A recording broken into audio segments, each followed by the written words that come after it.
Hello students, welcome back. हमने अपनी पिछली वीडियो में पढ़ा था शुरू का इतिहास, जो कि पंडित जवाहरलाल नेहरू जी ने अपनी पुत्री इंदिरा प्रियदर्शनी को लिखा था और बताया था कि संसार जो है वह क्या है, कैसा है। वहाँ पर जो है किस तरह से पहले कौन आया, वहाँ से फिर आदमी कैसे आए, आदमियों ने अपने लिए क्या क्या चीज़ें की, उनका जो रवैया था, जो उनका रहन सहन था, वह किस तरह से जानवरों का था, फिर वह किस तरह से उसमें सुधार लाए। यह सब बातें जो हैं वह पंडित जवाहरलाल नेहरू जी ने अपने पत्र में लिखा था अपनी पुत्री प्रियदर्शनी के लिए। चलिए पढ़ते हैं इसके आगे क्या था। ज्यों-ज्यों शहर बनते गए, लोग तरह तरह की सुंदर कलाएं सीखते गए। उन्होंने लिखना भी सीखा, लेकिन बहुत दिनों तक लिखने का कागज न था और लोग भोजपत्र या ताड़ के पत्तों पर लिखते थे। आज भी पुस्तकालयों में तुम्हें समूची किताबें मिलेंगी जो उसी पुराने जमाने के भोजपत्रों पर लिखी गई थी। तब कागज बना और लिखने में आसानी हो गई, लेकिन छापे खाने न थे और आजकल की भांति किताबें हजारों की तादाद में न छप सकती थी। कोई किताब जब लिखी जाती थी तो बड़ी मेहनत के साथ हाथ से उसकी नकल की जाती थी। ऐसी दशा में किताबें बहुत न थीं, किंतु किसी किताब बेचने वाले की दुकान पर जाकर चटपट किताब न खरीदी जा सकती थी। तुम्हें किसी से उसकी नकल करानी पड़ती और उसमें बहुत समय लगता। लेकिन उन दिनों के जो लोग थे उनके अक्षर बहुत सुंदर हुआ करते थे और आज भी पुस्तकालयों में ऐसी किताबें मौजूद हैं जो हाथ से बहुत सुंदर अक्षरों में लिखी गई थी। हिंदुस्तान में खासकर संस्कृत, फारसी और उर्दू की किताबें मिलती हैं। अक्सर नकल करने वाले पृष्ठों के किनारों पर सुंदर बेल बूटे बना दिए जाते थे। यह सब कब की बात है? यह हमारे इतिहास की बात है, यह हमारे पुराने समय की बात है। शहर के बाद धीरे धीरे देशों और जातियों की बुनियाद पड़ी।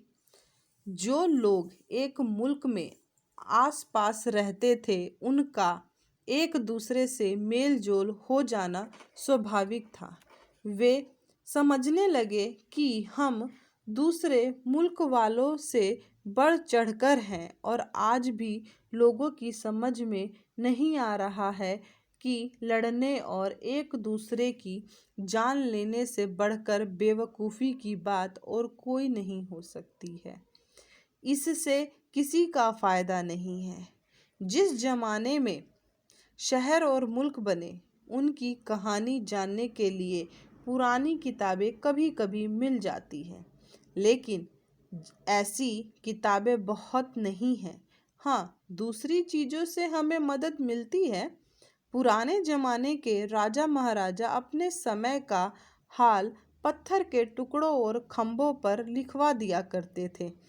किताबें बहुत दिन तक नहीं चल सकती, उसका कागज़ बिगड़ जाता है और उसे कीड़े खा जाते हैं, लेकिन पत्थर बहुत दिन चलता है। शायद तुम्हें याद होगा कि तुमने इलाहाबाद के किले में अशोक की बड़ी लाट देखी है। कई सौ साल हुए। अशोक हिंदुस्तान का एक बड़ा राजा था। उसने उस खंभे पर अपना एक आदेश खुदवा दिया था। अगर तुम लखनऊ और अजायब घर में जाओ तो तुम्हें बहुत से पत्थर के टुकड़े मिलेंगे जिन पर अक्षर खुदे हैं।